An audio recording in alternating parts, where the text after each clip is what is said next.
Friends, உங்க மலரக்கா. அப்படி போடு போடு போடு, அஸ்தி போடு போடு, இப்படி போடு போடு, காபி போடு போடு, கரெக்டா சீனி போடு, காபி போடு. ஃப்ரெண்ட்ஸ், மலரக்கா ஒரு விடுதலை சொல்றேன். அப்ப சடைய, அம்மா சடைச்சு, பிள்ளை சக்கரை குட்டி. அது என்ன தெரியுமா உங்களுக்கு?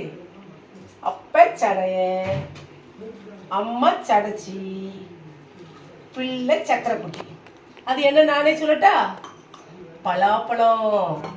அப்பான்னா மேல முள்ளு முள்ளா இருக்கு, அம்மானா ஒசிப்பிடல. அம்மானா பழத்தை வெட்டினோன்னு உள்ள அப்படியே சடை, பழம் எடுக்கும்போது சடை சடையா வரும். பிள்ளை சாப்பிட்டு பாருங்க, பலாப்பழம் சக்கரை குட்டி. அப்பா சடைய, அம்மா சடைச்சி, பிள்ளை சக்கரை குட்டி, பலாப்பழம்.